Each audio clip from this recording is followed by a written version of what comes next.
I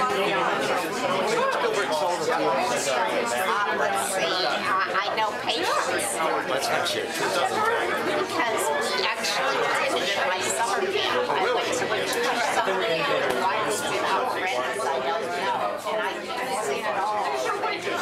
Because it feels like the piper cannot really be part of the show. It feels like the piper has to be happening. Well, it's really tough. Well. End with a big musical number. Something with a lot of dancing. So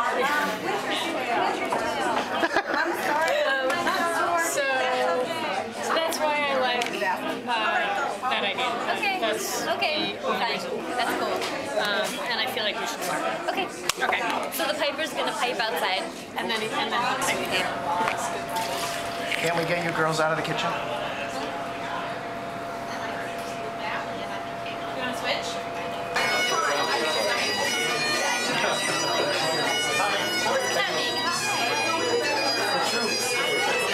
It's an entire army.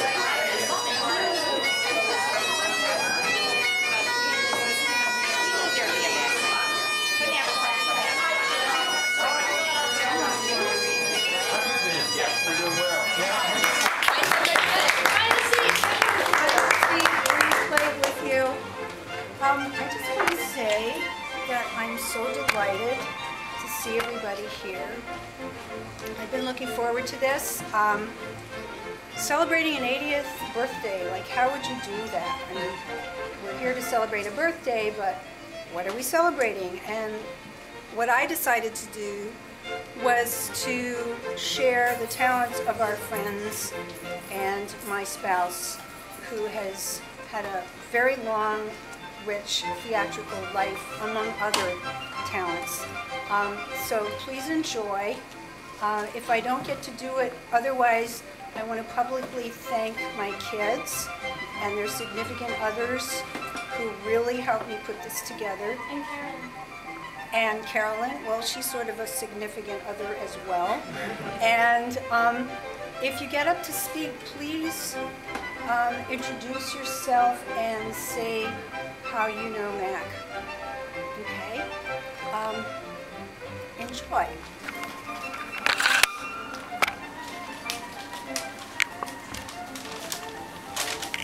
Sonnet 116. Let me not to the marriage of true minds. Admit impediments, Love is not love. which alters when it alteration finds, nor bends with the remover to remove.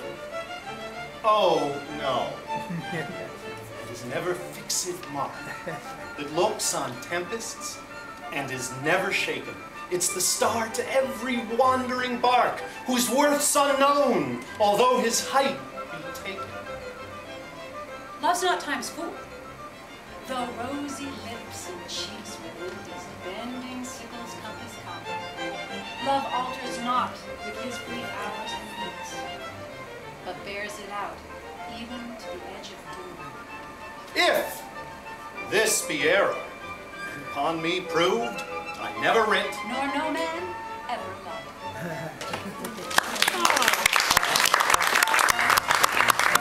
Over 20 years, but it came onto my radar in 1980 or 1981 when I was a volunteer at the Arts Biennial on Hagos Mall at Umass. And I'll never forget this. I wish I could remember the exact interview. Jim and Robert J. Lurtzema were being interviewed on FCR, and they spent quite a bit of time bantering around different words for men of their substantial build. And I happened to be working a booth right nearby, and I stopped what I was doing and just listened. And it's too bad it's before the internet age, because it would definitely be a YouTube clip right now. I went to bed, stayed up too late looking for poetry, found one I liked, and woke up writing silly limericks. So I'll bring 2 limericks and one of the poems I found last night. There is MacRostie of Amherst in matters of theater most well-versed. Like Belch and Falstaff, he greets life with a laugh. For his 80s, he's thoroughly rehearsed. There's a man who once lived in Mankato. who drinks whiskey and dines on potato. The tuber, you see, is judged most healthy, and the malt makes one forget one's lumbago. And this is one of the poems I found last night. It's from an ancient Greek poem. It's called Young Men Dancing. Young men dancing, and the old, sporting eye with joy behold. But an old man, gay and free, dancing most I love to see. Age and youth alike he shares, for his heart belies his hairs.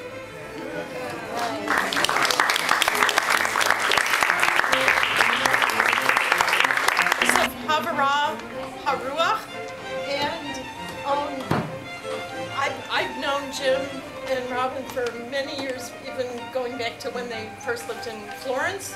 Yeah. And it's been a pleasure, and I see they're used to be little girls are now grown young women, and they're very beautiful, and it's just a joy to be here.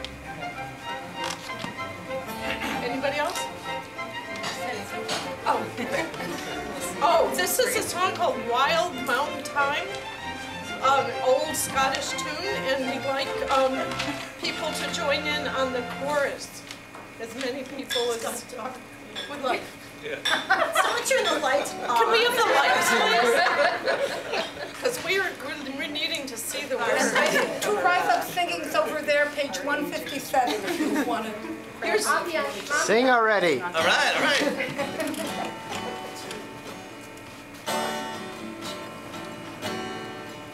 oh, the summertime is coming, and the trees are sweetly blooming, and the wild mountain thyme curls around the purple heather. Will you go, lassie, go? And we'll all go together to the wild mountain thyme, all around the blooming heather.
I'm Andy Morris Friedman, and I've known Jim since 1992.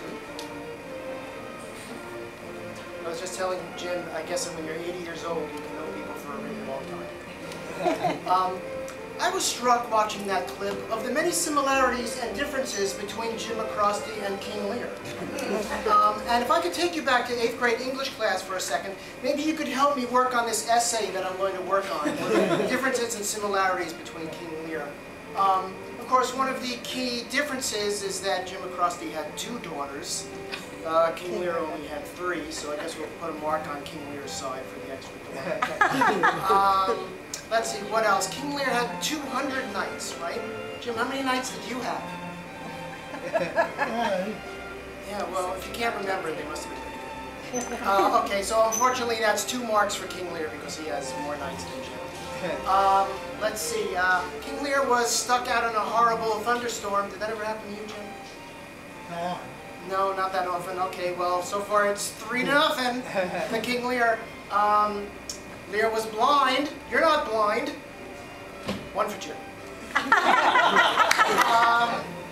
Anything else? Any other ideas? Oh, King Lear had the jester, and Jim, I guess, has Robin. So, match to Jim! Hey!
choice, whatever you'd like to call him. We'll all say it at once.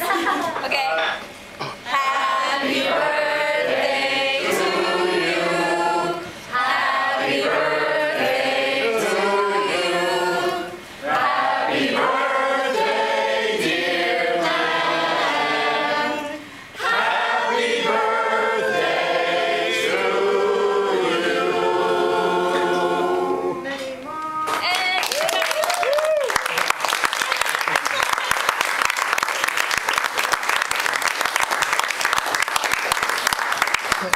Mara, do you want to tell us about the cake? Yeah, there's some cake being contemplated in the kitchen. It's a ginger marmalade sort of cake, and there's butterscotch sauce to go on it, and whipped cream, and there's walnuts, and peaches, and fried bananas, whatever you want. It's not gluten-free. It has dairy in it. We didn't consider any allergy issues. So. There's gluten-free brownies if people want them. That's the same piece of paper. Thank you.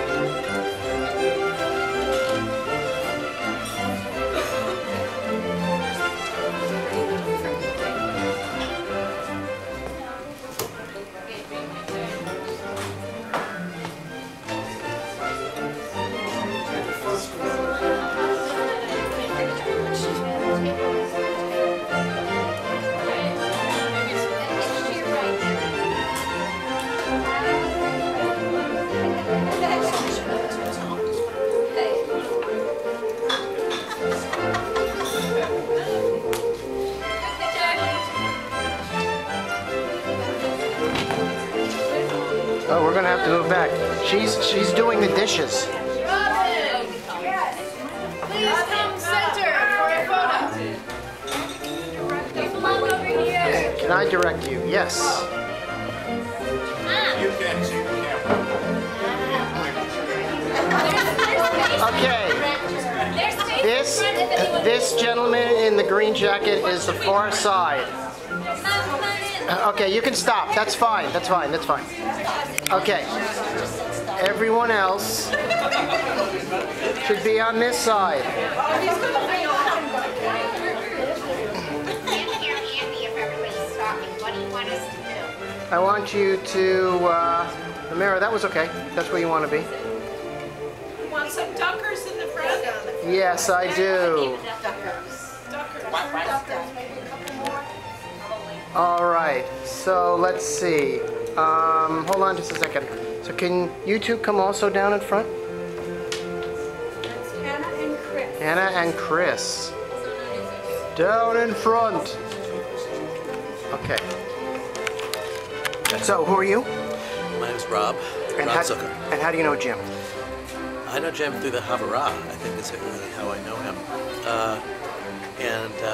I met him when I joined the Havara. And I think that they were in the Havara, I think, before we joined. I think, I'm not sure. But probably it's around 24 years probably that I've known Jim. And all right, so can you tell me who you are? I'm Debbie Gale, and I'm Robin's first cousin. Uh-huh. I met Jim on the day that Robin and Jim got married at my house. And I was 10 years old, and it was memorable for me because I wore my first fishnet stockings. and they were lavender, and I still wear purple to this day. And the wedding procession was down the staircase and around into the living room. So I've known Jim since I was 10. Okay, who wants to go first? I'll go. All right. So how long have you known Jim? Probably for technically about the last 5 or 6 years. However, I was a student at Umass in the 70s, and apparently Jim was lurking around at the Fine Arts Center as well as me. So I probably had run into him, or he probably chased me out of the building at some point. But most recently, over the past 5 or 6 years, when I met Robin through our business connections. And where did you meet him? At the house. Unless, of course, I met him when he was chasing me out of the Fine Arts Center, in which case I wasn't there. Okay, so who are you? My name's Steve Morgan. And how long have you known Jim? Oh, jeepers. VLO is 35 years. And where did you meet him? I met him on the set. He was designing for the Mikado, which was Valley Light Opera's third production, second or third production. So who are you? Okay, we're Peg and Lou Lorraine, Peg, Lou, and we know Jim from the Fine Arts Center. And how long have you known him? 1975, 36 years. Right, Jim hired me. He's the guy that hired me at the Fine Arts Center, and I've been working there ever since. And how about yourself? My name's Bob Sakula, and I've just known Jim since last January 10th, I think it was, in fact, when I moved into their house. I'm living there. I'm helping take care of him some since he's been a little more laid up with the Parkinson's. And I'm just helping out, and it's been really nice. We get along well, and it's been great. I enjoy him a lot. All right, and who are you? Hey Jim, I'm Tim, you know me, Tim Holcomb, and first memory of you is at the Grace Church Parish Hall floor. It was the auditions for Midsummer Night's Dream. It was 1992, and your reputation preceded you. I'm basically paraphrasing what I'm going to say later. But you were, you came in and you gave, I asked you to do an improv, and you said, I don't do improvs. And I said, well, what are you going to do? And you auditioned and you gave a wonderful reading. And I don't remember what you read, but I then insisted that you do an improv, and you did it, and it was one of the most memorable theatrical moments of my life. Was the Lotsie that you created as one dog to another in the improv, and it was just unbelievable. But I think my best memory of you on the stage was in Measure for Measure, which was just a beautifully played role as Vincenzio's counsel. And yeah, that's, I think I covered all the bases. What's your outstanding memory of him? Well, I have a lot of memories of Jim, so it's hard to pinpoint. I think maybe outstanding was times that Jim's talked about his when he met Robin, and my recollection of the story was that he was on, I think maybe on Cape Cod, maybe it was Martha's Vineyard. I don't remember the story exactly where he was, but Robin was. Now I probably got the story wrong, but my recollection was Robin was on a chorus line in some kind of show that he was watching, and he saw her. She caught his eye or his legs. She caught his legs. He caught her legs, something like that. But something about Robin really struck him, and that's how they met. Did you know that? I did not know that. Yeah, and he's been in love with her ever since, as I understand. And do you have an outstanding memory?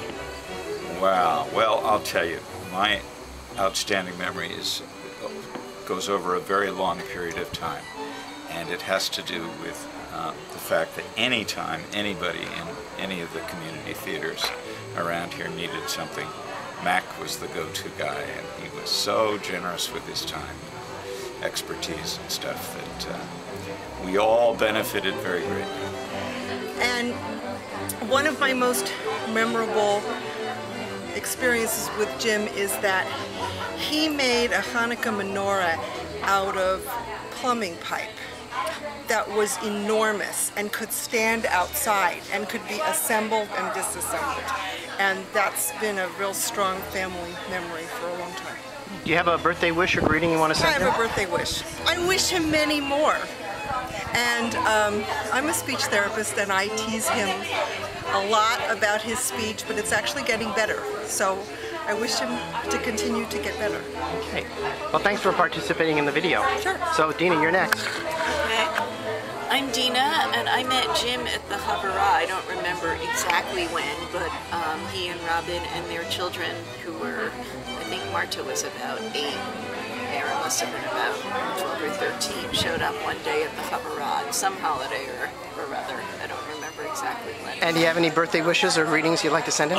Well, yeah, actually, you asked me for outstanding memory. I forgot my own question. I actually have an outstanding, even though I've not known Jim nearly as long as everybody else.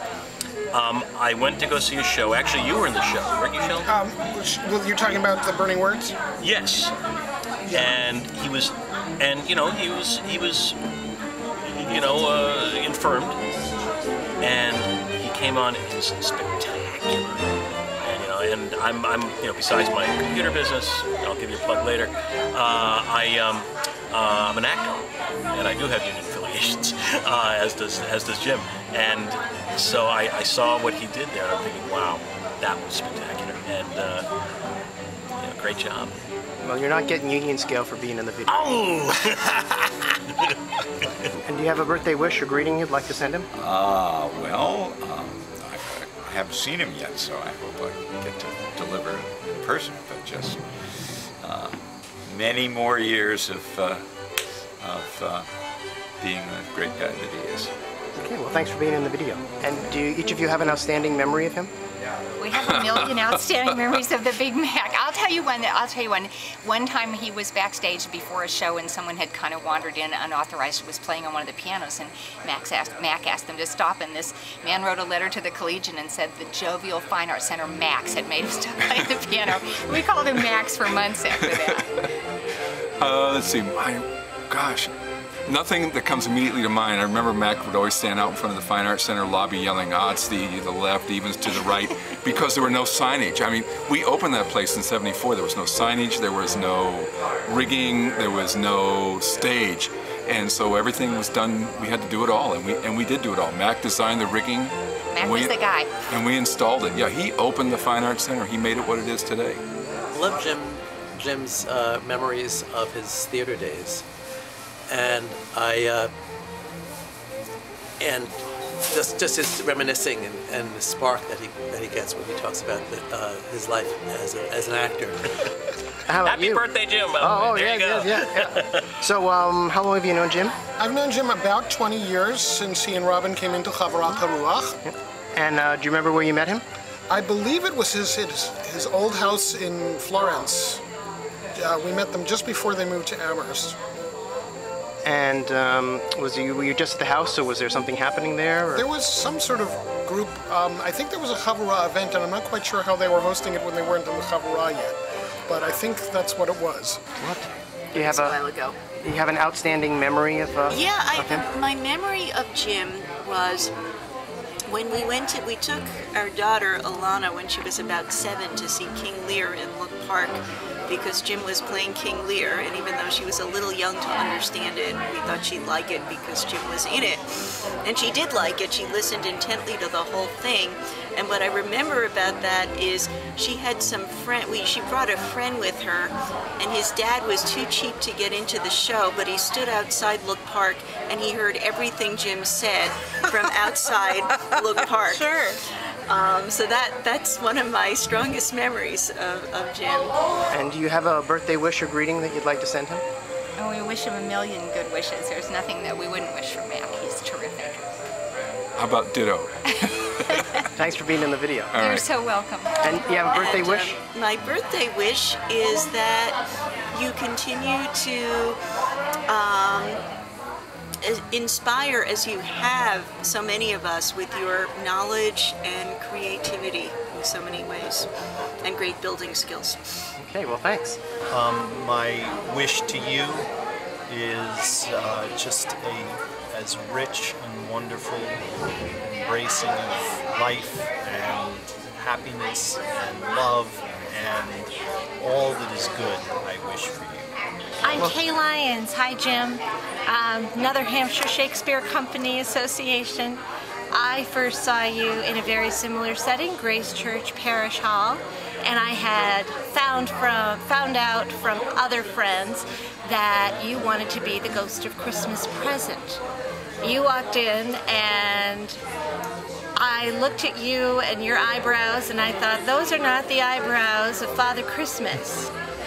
And then you read.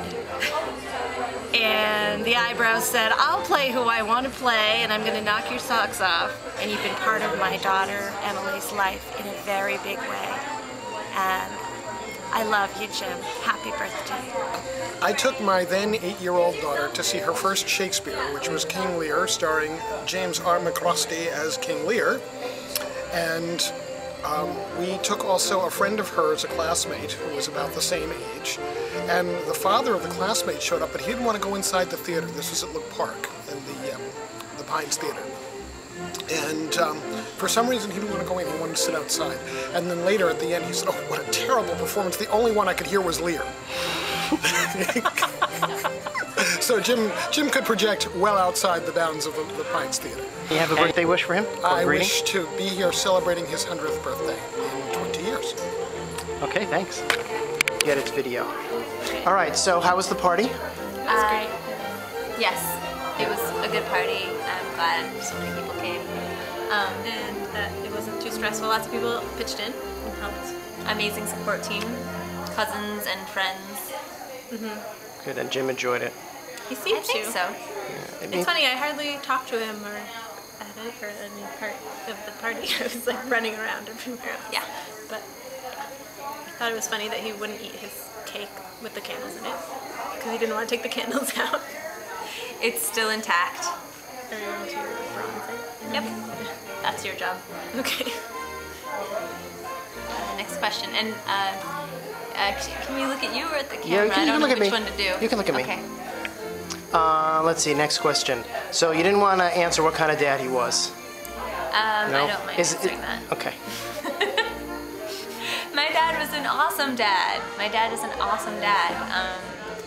He read to me every night until I got too good at reading myself. So literally pretty much every night he would read to me, and then there came a point when I would get impatient and read the books during the day without him, and that's kind of when getting read to every night stopped. So that's more like around 10 years old. So that's a lot of reading. Yeah, that was definitely a good highlight. Yeah, and he would read for a long time some nights. Like we sort of were in collusion, like a little more, okay, a little more, you know, even though we were supposed to go to bed. Then I think when I was older than getting read to, I just would listen in on your Really? Yeah. things. Some of the time. He also sang to me every night. Like he put me to bed every night and he'd sing me the same 2 songs and rub my back till I fell asleep. Do you remember the first time he really surprised you? The sort of like, whoa, that's my dad moment? Did you have any of those? No, I don't have a good one for that. No? What do you mean, like that? Well, like, that he was doing something that just surprised you, or he was didn't pretty think... predictable. he was consistent, I should say. So I don't know if there was something that surprised me. Maybe sometimes seeing him with people that knew him from other times in his life. Maybe hearing some of the stories about things when he was younger. I was like, really? You did that? Like riding his, there's some story about riding his bicycle in the street in the middle of the winter in Minneapolis and freezing his face. Yeah, he has a bunch of stories about being in snow, and also he has several stories about car accidents. They're always like really well told. They're sort of long and drawn out, but they're not surprising. That's just part of his stories. Car accidents, theater experiences. Yeah. Do you have any deep secrets from childhood that you'd like to reveal to him in the video? Ooh, I don't think so. No, I think most of the things I did were pretty obvious. No secrets. Like you mean something that we did secretly as a child? Yeah, I feel like I wasn't as sneaky as you. Like I feel like everyone could always tell when I was trying to be sneaky. Yeah. If I think of one, I'll let you know. You can email me. Yeah. Okay, finally, you have any birthday wishes for your dad? Happy birthday. Being interviewed. Oh, I got one. She's good at making cake, though. I remember one of my questions. Yeah.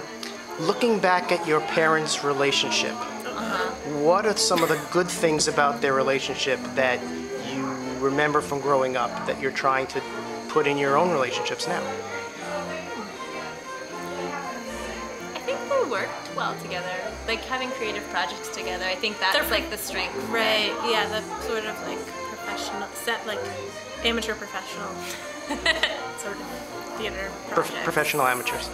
Yeah, it seemed like they actually got along the best when they were involved in doing a project together. So I guess there's something to be seen there. Yeah, that's what my mom has said.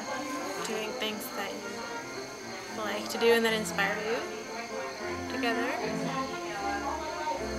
Okay, well, thanks for being in the video. Anything else come to the top of the head? I have a goal. I'd like to emulate them in having really beautiful children. Maybe someday. Yeah. Well, if genetics has anything to do with it, I think your children will be pretty beautiful. I wouldn't worry about that. It's very important. Yeah. Yeah, those surface things. I know. I don't want their lives to be any harder than mine was. Okay. They should be. Yeah. It doesn't matter if they're accomplished or not. Just beautiful. Yeah. Okay. And another memory I have is Havara Passovers when Jim would read, when his turn came. When Jim's voice was strong and powerful, and how he just would have the most incredible voice, and he would read with such power and inflection, and it was just always special to hear his this powerful, booming, resonant tones. This is amazing. It's this amazing voice. Well, Rob, I know you can go on and on, I can. but we're running out of tape. Okay. So thanks. All right.